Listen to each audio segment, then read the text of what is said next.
programa inclusivo aqui, nós vamos incluir os ouvintes, tá bom? Tá bom, vai lá. Então tem uma pergunta aqui do ouvinte Maicon, da Assembleia de Deus do Belém Piedade, São Paulo. Olha aí, de Piedade. Eu tenho uma pergunta em relação a 1 Timóteo 8, 11 e 1 Coríntios 6, 9 a 11, que foi o texto que o pastor utilizou aqui, pastor César. Como com estes textos posso defender que as pessoas continuam praticantes ainda no mesmo pecado? Onde está a mudança? O conhecereis a verdade e a verdade te libertará? E a verdade não é a palavra de Deus? Então é uma pergunta aqui que está relacionada a esses textos, a reafirmação desses textos e como é que a gente pode defender que a pessoa continue na prática. Onde há mudança nesses casos, da pessoa que continua na prática homoafetiva? No seu caso, pastor, acho que você já deixou bem claro que não considera a relação homoafetiva necessariamente pecaminosa. Paulo fala dos alcoólicos. Paulo fala que eles não herdarão o reino dos céus. No mesmo texto lá. Sim, sim. Com o tempo, nós descobrimos que o alcoolismo, ele não é uma perversão, é uma doença. É uma doença. Se é uma doença, não é passível de conversão, é passível de cura. Se é uma doença. O alcoolismo não é... A pessoa convertida não necessariamente será curada do alcoolismo. Ele precisa ser curado do alcoolismo. Tanto que os alcoólicos anônimos têm lá os 12 passos que a pessoa tem que fazer, e uma das regras é nunca mais colocar um pingo de álcool na boca. Porque se fizer, ele volta. Mas é claro que o senhor não está dizendo que um homossexual precisa de cura, né? O que eu estou dizendo é exatamente isso. Com o tempo, se você disser assim, lá no século I, século II, havia essa percepção. Mas hoje nós entendemos os comportamentos humanos através da psicologia, da psiquiatria e de todos os avanços no estudo da mente, que nós precisamos fazer uma distinção clara entre hoje e não nos ater ferrenhamente aos textos, porque aí nós caímos no fundamentalismo, no literalismo. E o literalismo vai virar uma guerra de versículos. Quem tem mais versículos, quem tem menos versículos. Pastor César. E o que eu quero dizer é que com o avanço da psicologia, assim como eu não posso condenar ao inferno uma pessoa pelo fato dela ser alcoólico, porque a psicologia diz hoje que o alcoólico é alcoólico até morrer. E ele só evita o alcoolismo se ele for um abstêmico. E aí, pastor radical. César, como que a gente lida com isso? Porque aí ele tá descrevendo o desenvolvimento de uma ciência humana como perigoso, impondo significado à escritura. Perigoso, porque... Não, impondo não. Em diálogo, não. Em diálogo... Não tá impondo, mas assim, ele tá propondo. Mas é que assim, quando você vai com esse óculos para esse mesmo texto, lá também fala de roubadores. O cleptomaníaco também é uma doença.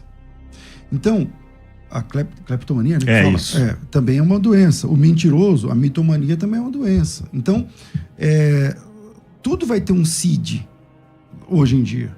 Tudo vai ter um CID, um código lá na Organização Mundial de Saúde. Uhum. Assim, então, isso aí também... Então, o que eu tenho... na minha leitura, pastor, nesses textos, eu tenho que trabalhar como textos normativos. Aqui no texto está dizendo que é normativo. E aí o senhor disse assim anteriormente... Você não pode ler o texto fora do contexto, que é o básico, né, da exegese bíblica. E Paulo trata tudo como conduta, né? O texto fora do contexto vai gerar pretexto de heresia. Porém, o texto, no seu devido contexto, termina falando sobre o reino de Deus, que as pessoas não herdam do céu.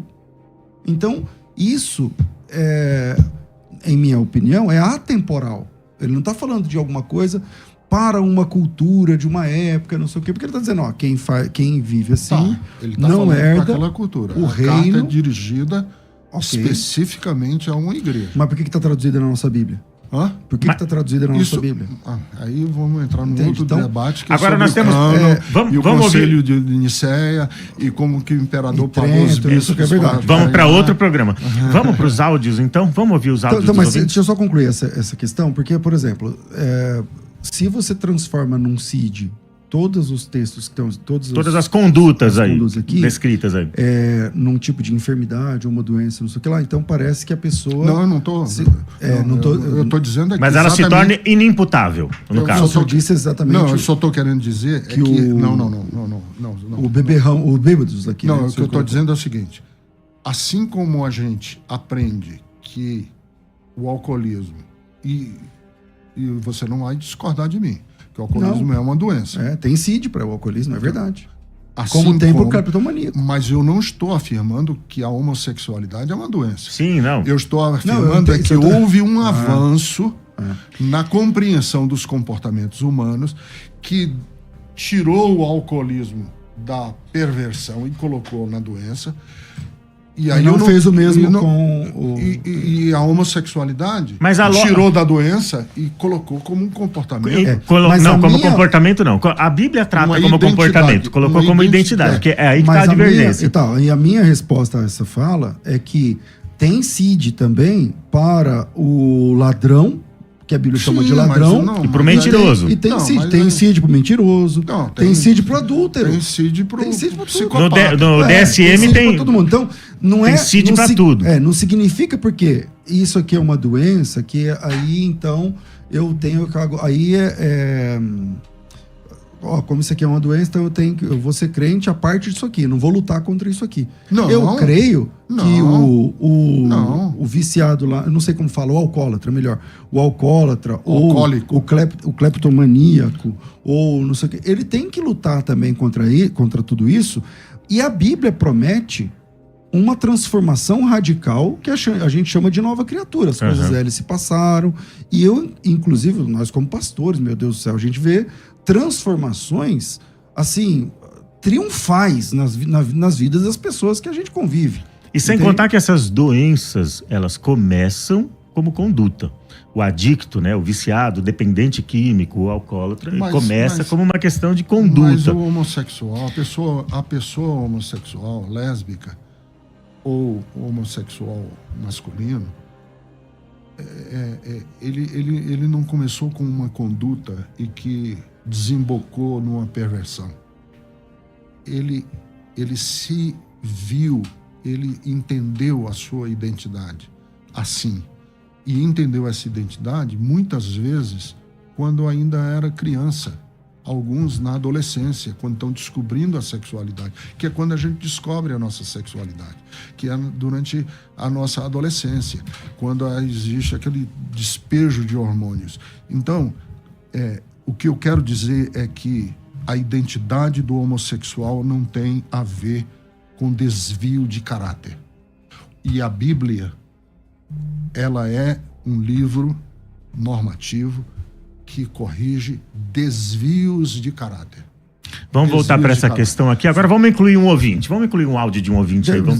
Somente. Eu concordo, mas é que não é o caráter que salva ninguém. Não. Entende? Então a minha pontuação salva aqui... É a graça. Exatamente. A minha pontuação é aqui salva o Salvador. É uma pessoa que salva. Jesus Cristo. É o amor. Vamos lá pro ouvinte. Vamos lá. Olá, pastores, líderes. Meu nome é Jadson, sou da cidade de Jataí, no Goiás.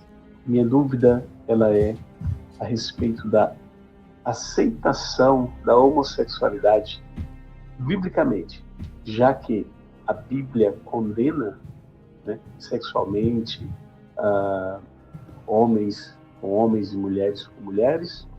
E como compreender um líder espiritual concordando com algo que biblicamente o Senhor abomina. Agradeço, que Deus possa continuar abençoando esse programa e que Deus possa continuar abençoando a vida de cada um dos líderes. Obrigado, Jadson, pela participação. Eu acho que essa pergunta já foi respondida por ambos aqui, né? Não, a pergunta, na verdade, ela tem uma intenção de... Ela parte de um pressuposto diferente. Acho que os pressupostos já foram colocados aqui. E aí, no fim da pergunta, ele disse assim, então como é que pode um líder... É uma espécie de acusação. Uma acusação do tipo, isso é...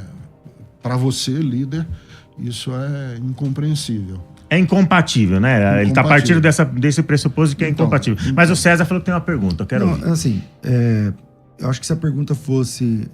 mais simpática ao pastor Ricardo, então viria desse jeito para mim também. Como pode um líder ficar contra... Excluir. Mas eu tenho uma pergunta. A partir de quando o senhor mudou, porque eu conhecia a sua posição baseada naquele texto, a partir de quantos anos faz que o senhor vem estudando sobre isso? Olha, eu escrevi um texto, está no meu site, inclusive, e roda pela internet, aos homoafetivos, vírgula, o ombro de Deus. Foi isso aí. Em que eu falo dessas duas experiências que eu tive com pessoas que se suicidaram.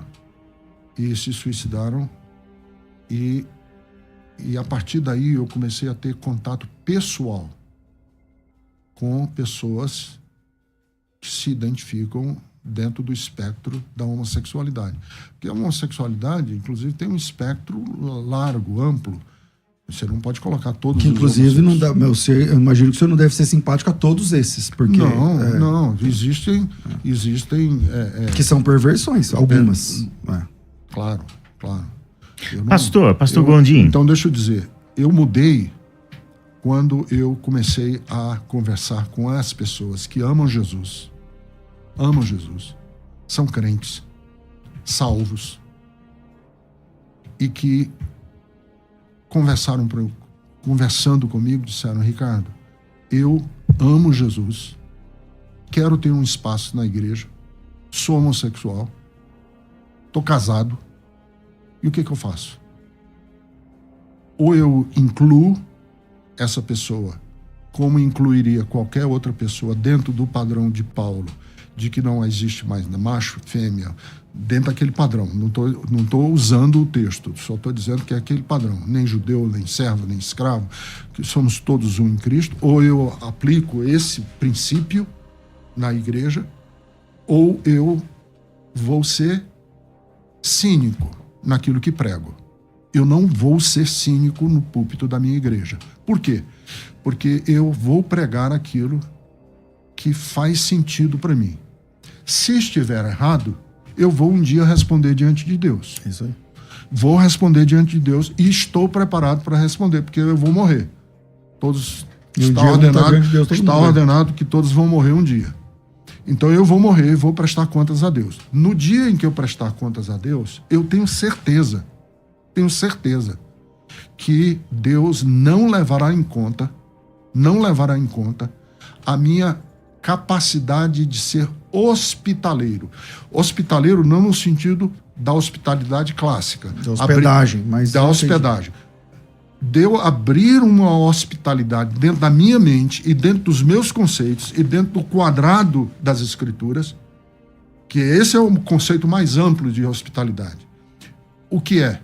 Eu vou relevar certas e determinadas questões que são caras para mim em nome do amor. E aí você diz assim, mas isso pode em nome do amor? O senhor tem essa autoridade na Bíblia, por exemplo? Eu tenho. Porque o amor é maior do que a justiça. Se amor e justiça fossem duas estradas em direção ao infinito, a justiça pararia em algum ponto dessa estrada e a misericórdia e o amor seriam para sempre, porque a benignidade de Deus é para sempre. Então eu não tenho dúvidas que eu, em nome da exclusão ou da intolerância ou da pureza contra o pecado, eu excluir pessoas e ser conivente com mortes. Porque a igreja evangélica nesse país está com as mãos sujas de sangue por não ter aceitado, por ter excluído, por ter discriminado. E muitos filhos de pastores estão hoje na rua, homossexuais, promíscuos, se prostituindo, porque o pai botou para fora de casa. Agora deixa eu fazer uma pergunta, pastor César. Eu já fiz em outra edição do debate nosso.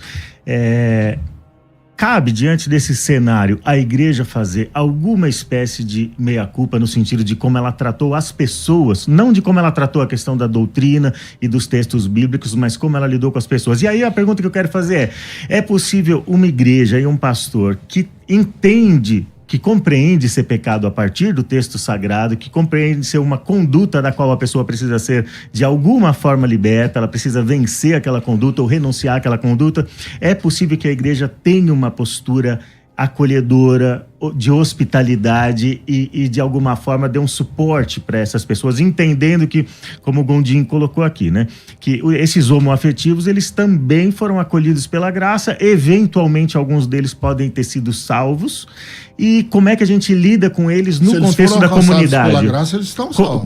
Como é que a gente lida com eles? E tem uma maneira melhor do que essa que o pastor Gondim descreveu aqui?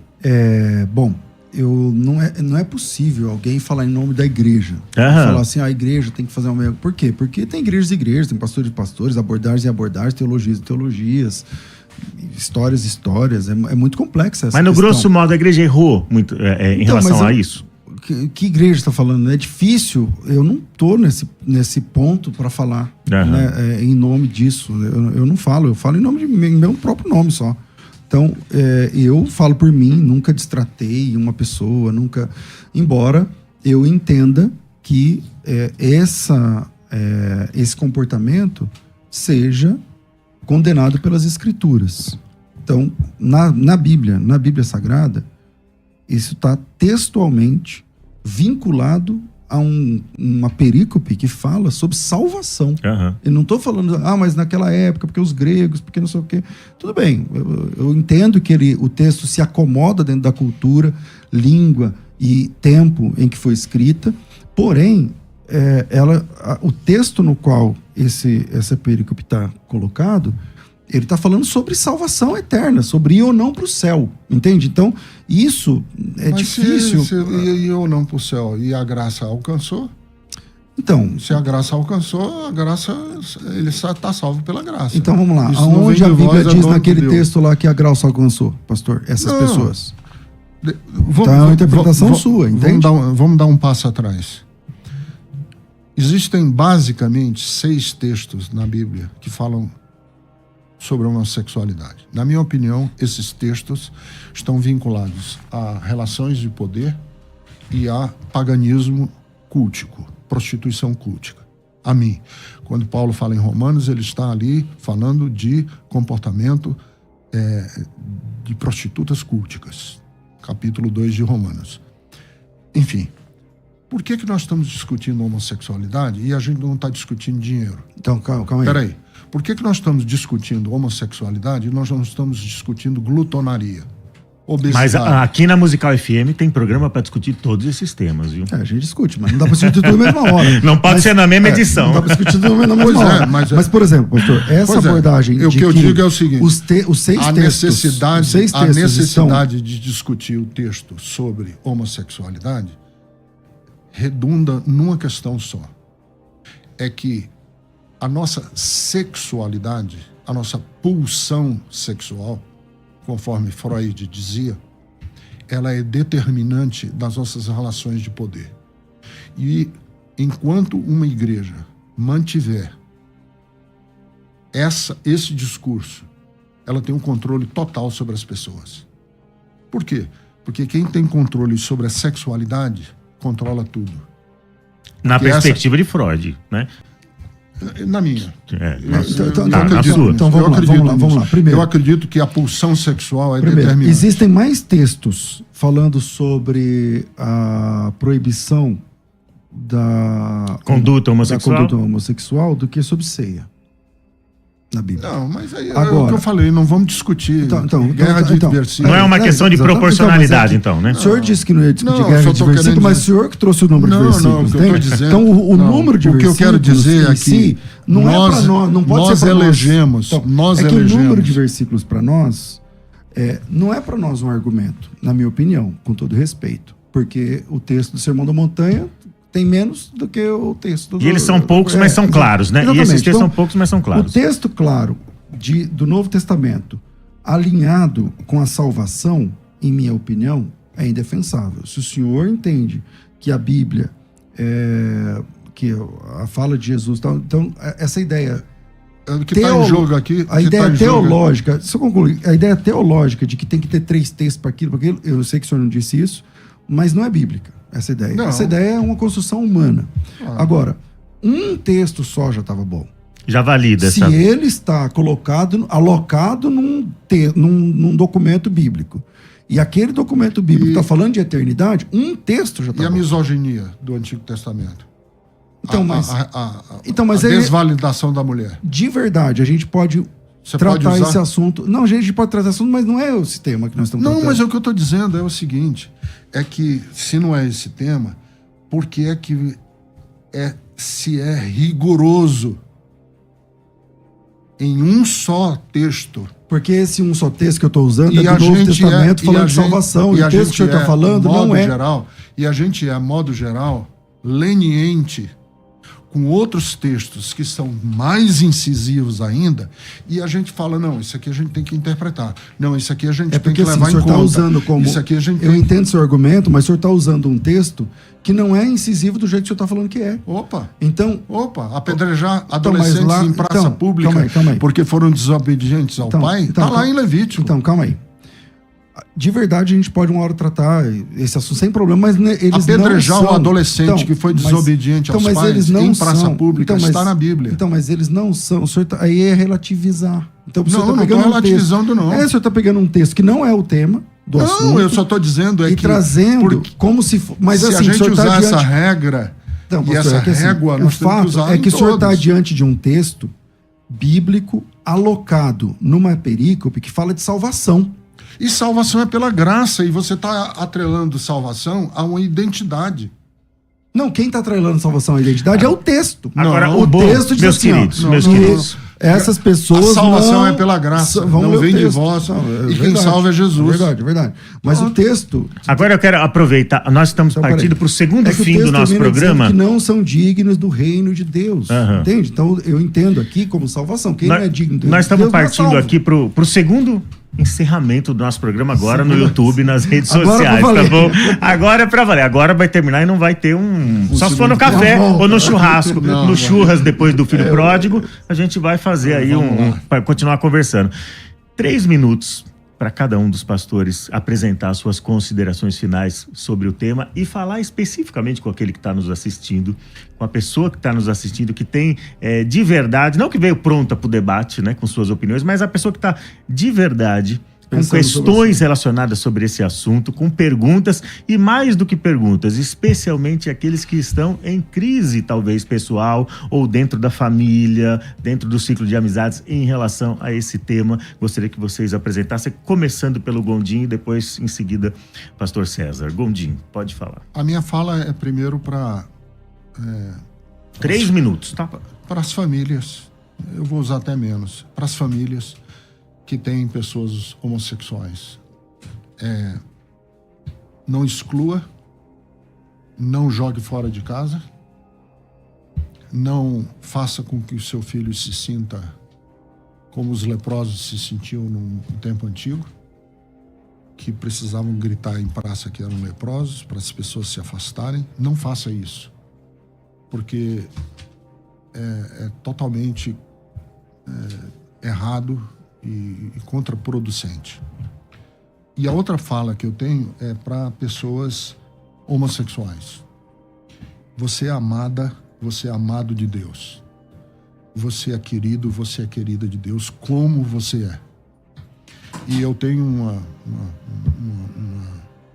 uma frase minha, do meu coração. É que Deus ama o pecador e respeita a intimidade de cada um de nós.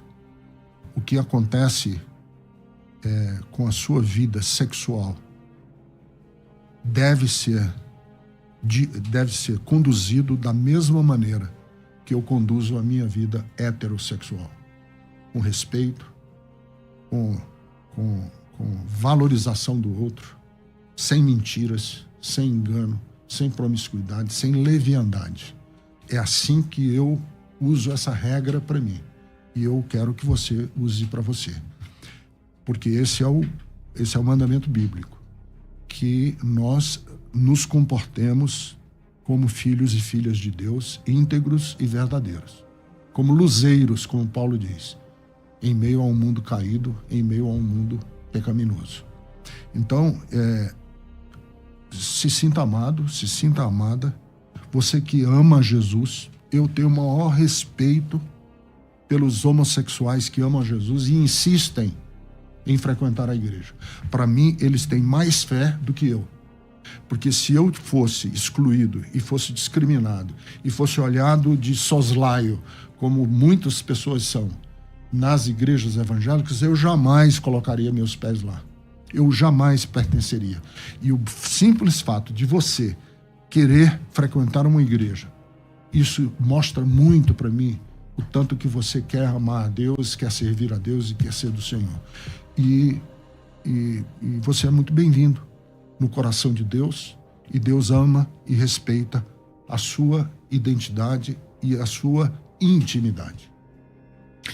Onde é que os ouvintes podem encontrá-lo nas redes sociais? Olha, eu tenho um Instagram, Ricardo Gondim, que eu escrevo e eventualmente dou uma fala pequena, mas eu mais escrevo do que dou fala e escrevo. Meu Instagram é Ricardo Gondim, tudo junto, com M de Maria no fim. E nós temos um YouTube no canal da Bethesda, Igreja Bethesda de São Paulo, que estão ali as minhas pregações. E aí, se você tem algum tipo de reserva com respeito a mim, me ouça e veja se faz sentido o que eu prego. Quem quiser acompanhar o pastor nas redes sociais é muito bem-vindo, e quem quiser tirar dúvidas diretamente com ele, se alguém chamar no direct, você consegue responder? Consigo. Tá bom, tá ótimo. Muito obrigado, pastor Gondim, obrigado. E pastor César, suas considerações finais. Eu entendo que começar igual o pastor Ricardo falou, pessoas que têm filhos, parentes, amigos homossexuais, obviamente não maltrate, não é cristão maltratar uma pessoa por conta da sua opção sexual. Não, opção qualquer... não é opção. É que pra mim né? Assim, mas vamos ouvir as considerações finais. Não é uma guerra de terminologias aqui. Mas não é cristão você atacar uma pessoa que age, pelo menos da forma normativa que você não entende ser correta, né? Não é, Jesus Cristo não ensinou isso a ninguém, nem mesmo os apóstolos, ninguém, né? Agora, o amor de Deus não é um amor que concorda com tudo, porque senão ninguém precisava se converter. Se o fato de Deus amar significa que Deus concorda com tudo, então você não precisa se converter. Já está resolvido. É universalismo, então, o tom. Mas não. A graça de Deus, ela também é didática, a graça de Deus é pedagógica, a graça de Deus apresenta Deus para a pessoa através das Escrituras. O que nós temos é a revelação bíblica. E a revelação bíblica é o que Deus... cada um, eu sei que é fonte para muitas interpretações diferentes e tudo mais, mas leia o texto bíblico. Leia o que a Bíblia diz a esse respeito. Eu apresentei aqui um texto, a gente ficou mais teologando do que considerando exatamente o texto, mas a Bíblia não concorda, na Bíblia não há possibilidade da pessoa manter esse padrão de conduta sexual ou enfim, de caráter sexual. Não estou falando do caráter da pessoa, mas dessa opção, estou chamando aqui de opção. E a Bíblia diz que não herdará o reino dos céus. Infelizmente. Eu gostaria que fosse assim? Não. Mas para os bêbados, para os maldizentes, para os ladrões, a Bíblia diz que não herdarão o reino dos céus. E eu entendo que esse texto, a forma como ele está colocado lá, ele está para além de culturas. Ele está falando do céu, entende? Então, há esperança em Jesus Cristo para todos os pecadores, pessoas. Todos nós somos pecadores. E vemos em Jesus a possibilidade de sermos novas criaturas. A possibilidade de sermos novas criaturas. E é nessa possibilidade de sermos novas criaturas que nós pregamos o Evangelho. Deus, ele ama o pecador sem concordar de verdade. Porque se ele concorda com tudo que o pecador faz, então não precisa de graça, não precisa de salvação, não precisa de batismo, não precisa de igreja, não precisa de ceia, não precisa de nada. Entende? Então, a gente não pode confundir o amor e o respeito que nós temos que ter pelas pessoas com a concordância com as pessoas. E na Bíblia é muito clara essa questão. Mas eu respeito, super respeito, a opinião do pastor Ricardo, de mais pessoas que pensam diferente. É uma questão que a mim não me parece claro nas Escrituras essa permissão. Porque temos textos claríssimos, né, muito claros ali, caminhando contra essa possibilidade. É o que eu tenho a dizer sobre isso, mas há transformação na pessoa de Jesus. Se você pegar qualquer aplicativo, coloca lá, testemunho de transformação, você vai achar quilos e quilos e quilos e quilos, muitos, de pessoas que começaram quando crianças. Tem uma aluna, deve estar ouvindo a gente agora, ela foi casada com outras mulheres, teve relacionamentos duradouros, não sei se 2 casamentos e tal, e é nova convertida agora, está 1 ano ou 2 servindo a Jesus, uma bênção. Então, e desde criança se entendeu. Então, eu acho que o pastor Ricardo também conhece testemunhos assim, todos nós conhecemos. Então, isso também pode acontecer com você, enfim, é o que eu penso dentro do texto bíblico, e vai o meu carinho, meu respeito a todos vocês.